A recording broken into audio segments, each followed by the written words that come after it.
Hello my dear student, welcome to K Chauhan vision. आज हम question करने जा रहे हैं इलेक्ट्रिक जनरेटर, और ये क्वेश्चन लिया है हमने lesson magnetic effect of electric current. ठीक है, विद्युत धारा के चुंबकीय प्रभाव वहाँ से लिया गया क्वेश्चन है। तो क्वेश्चन है विद्युत जनरेटर का क्या लाभ है, what is the use of electric generator.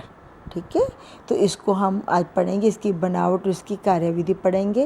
ये बहुत इंपॉर्टेंट क्वेश्चन है और अक्सर जो क्वेश्चन एग्ज़ाम में पूछा जाता है। तो विद्युत जनरेटर क्या होता है? विद्युत जनरेटर एक वो साधन है, यंत्र है जो यांत्रिक ऊर्जा को विद्युत ऊर्जा में बदलता है। तो इससे पहले हमने विद्युत मोटर भी पढ़ी थी, याद है ना आपको?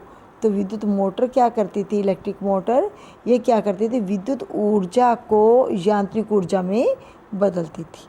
विद्युत ऊर्जा को यांत्रिक ऊर्जा में बदलती थी विद्युत मोटर। तो इलेक्ट्रिक जनरेटर जो है, विद्युत जनरेटर क्या करता है? यांत्रिक ऊर्जा को विद्युत ऊर्जा में बदलता है। जनरेटर जो है वो यांत्रिक ऊर्जा को विद्युत ऊर्जा में बदलता है, जबकि मोटर क्या करती थी? विद्युत ऊर्जा को यांत्रिक ऊर्जा में बदलती थी। ठीक है, ये दोनों एक दूसरे के उलट है। तो ये क्वेश्चन करने से पहले अगर आप इलेक्ट्रिक मोटर वाला ये क्वेश्चन अगर आप कर लो तो ये फिर आपको आसानी रहेगी। इसमें मैंने आपको कराया था कि विद्युत मोटर क्या होती है। तो ये विद्युत ऊर्जा को यांत्रिक ऊर्जा में बदलता है। ठीक है, उसको विद्युत मोटर कहते थे। इसमें हमने इसके पार्ट पढ़े थे कि कौन कौन से पार्ट होते हैं। सेम पार्ट अब वही रहेंगे। आर्मेचर कुंडली जो मैंने आपको बताई थी, ABCD। ठीक है, ये एक नरम जो है सॉफ्ट आयरन पीस लेके उसके ऊपर हमने कोई भी जो कंडक्टिव वायर है उसको लपेट कर बनाते हैं। तो इसके जो सिरे होते हैं उस पर हमने रिंग जोड़ देते हैं, R1 और R2। ठीक है, तो ये था हमारा आर्मेचर ABCD। और दिग् प्रवर्तक ये जो रिंग होते हैं R1 R2 या S1 S2 भी लिखा हुआ है। दो मैग्नेट लगाते थे हम। ठीक है, हॉर्सशू मैग्नेट लगाते थे। और कार्बन ब्रश रिंग जो होते हैं वो सीधे नहीं जोड़े जाते, इनके साथ हमने ब्रश जोड़ने होते, कार्बन के बने हुए ब्रश। ठीक है, और इनकी सप्लाई फिर हमने उससे की थी, बिजली से की हुई थी। ठीक है, तो यही क्वेश्चन अब आज हम थोड़ा चेंज करके पढ़ रहे हैं। इलेक्ट्रिक जनरेटर, इसमें क्या होता है? ये कैसा साधन है जो यांत्रिक ऊर्जा को विद्युत ऊर्जा में बदलता है, और इसमें ऊर्जा जो है ना वो एक रूप से दूसरे रूप में परिवर्तित होती है। हमने पढ़ा भी ये हुआ है कि ऊर्जा जो है उसको हम ना तो पैदा कर सकते हैं ना ख़त्म कर सकते हैं, पर एक रूप से दूसरे रूप में बदल सकते हैं। Energy neither be created nor be destroyed. ठीक है, जनरेटर में जो यांत्रिक ऊर्जा दी जाती है ना उसी से विद्युत ऊर्जा बनती है। कौन सा सिद्धांत इसमें लागू होगा? जनरेटर जब इस सिद्धांत पर कार्य करता है कि जब किसी चालक को, ठीक है, हमने चालक क्या लेना है? ये कुंडली लेनी है। ठीक है, चालक जो है चुंबकीय बल रेखाओं को काटता है ना, तो फैराडे के विद्युत चुंबकीय प्रेरण के नियम के अनुसार इसमें एक विद्युत वाहक बल पैदा हो जाता, प्रेरित हो जाता है, जिससे परिपथ में धारा बहनी शुरू हो जाती है। और जैसे ही चालक जबकि चालक जो है वो परिपथ को बंद कर दिया जाता है। ठीक है, और इसको समझते हैं हम लोग और थोड़ा आगे जाके। तो ऐसे है कि इसमें एक हमने आर्मेचर लेनी है, ABCD। ABCD एक हमने नरम लोहे का पीस लेके इसके ऊपर हमने वो जो तार लपेट के एक कुंडली तैयार की है। तो चित्र में जो है एक साधारण लूप दिष्ट धारा जनरेटर दिखाया गया है।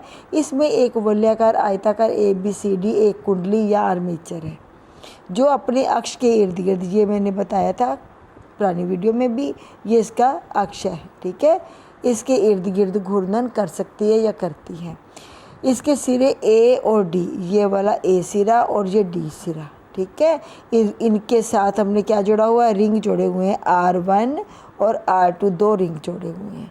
और ये रिंग सीधे नहीं जोड़ते हम लोग, ब्रश के साथ जोड़ते हैं। ये ब्रश B1 है, ये ब्रश B2 है। तो ये दो हमने हॉर्सशू चुंबक लगाए हुए हैं। ठीक है, तो ये तो सारा बनावट वैसी है। अब इसकी कार्यविधि हम पढ़ते हैं। ठीक है, कार्यविधि में क्या आएगा, जब कुंडली को अपने अक्ष पर, ये इसका अक्ष था ना, इस कुंडली को हमने इसी अक्ष पर घुमाना है, रोटेट करना है। अक्ष पर घुमाया जाता है तो भुजाएं ए बी, ये वाली भुजा, और भुजाएं सी डी, ये वाली भुजा में एक विद्युत वाहक बल जो है वो पैदा हो जाता है। फ्लेमी का कौन सा नियम लगेगा यहाँ पर, दाएं हाथ का नियम लगेगा।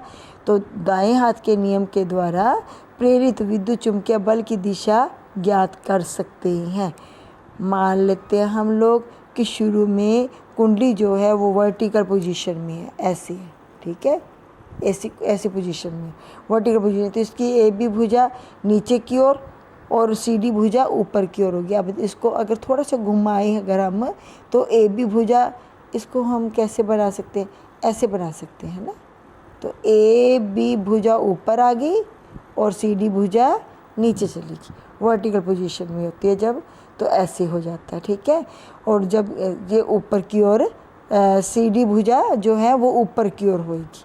ठीक है, और जब कुंडली को अपने अक्ष के चारों ओर घुमाया जाता है तो पहले आधे घूर्णन में आधा चक्कर लगाते हैं ना जब, तो ए बी भुजा ऊपर की ओर और सी डी भुजा नीचे की ओर होगी, और दूसरे आधे चक्कर में क्या होगा, सी डी भुजा ऊपर की ओर हो जाएगी और ए बी भुजा नीचे की ओर हो जाएगी।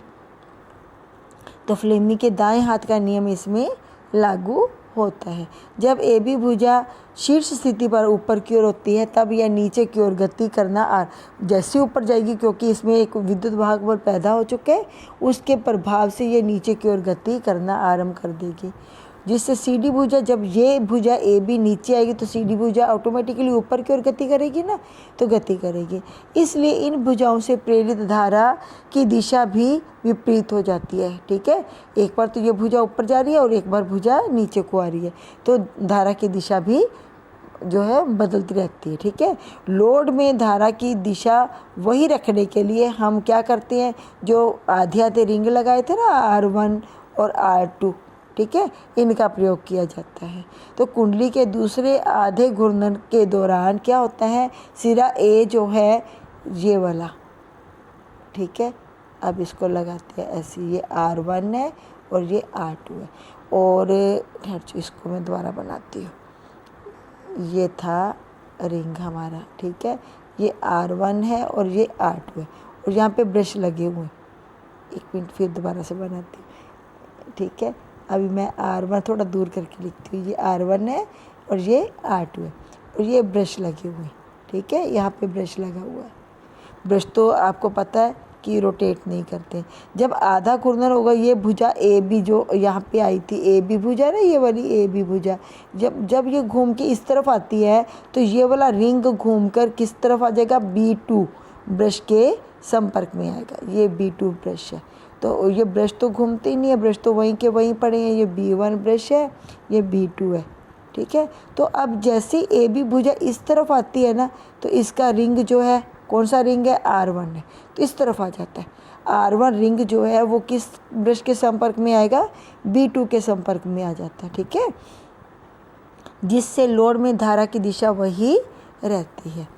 तो ये था हमारा क्वेश्चन, और इसका डायग्राम जो है ये ऐसा डायग्राम बनेगा। इसमें क्या था कि एक तो हमने ये चुंबक लिए, मैग्नेट लिए शक्तिशाली, और इसमें ये कुंडली की धारा ये ली हुई है। जब इसको घुमाते हैं तो एक बार ऊपर जाएगी ना, ये भुजा ऊपर से ऐसे घूमती है, ऐसे घूमती है ये कुंडली, तो एक भुजा यूँ पड़ी है, फिर एक बार भुजा ऊपर आ जाएगी, फिर इस तरफ आएगी, फिर नीचे जाएगी और फिर वापस पोजीशन पे आएगी। ठीक है ना, तो कब होएगा, जब हम इसको जो एक्सल है इसको घुमाएंगे। तो एक्सल किस पे घूमता है, ये जो इसका जो घूर्णन अक्ष है उस पे घूमता है ये एक्सल।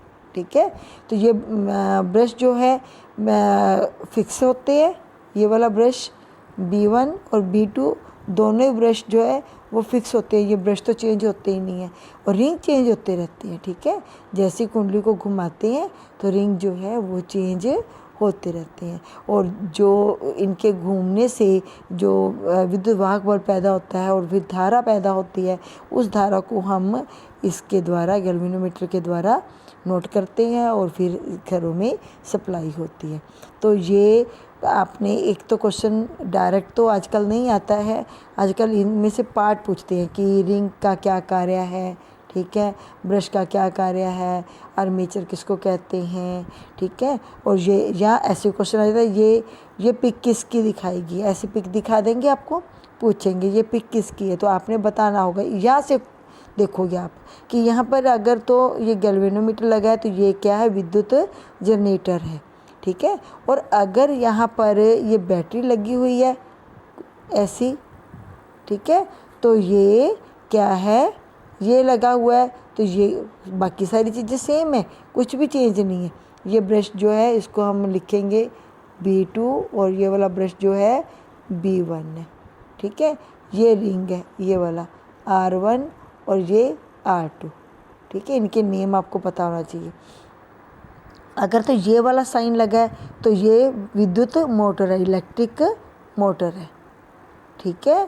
और अगर ये वाला साइन लगा हुआ है, ये वाला साइन लगा हुआ है, तो ये विद्युत जनरेटर है। तो मैंने आपको कंपेयर करके आज बताया क्वेश्चन, और मेरे को लगता है कि आपको समझ आ गया होगा। Thanks for watching this video. Thank you.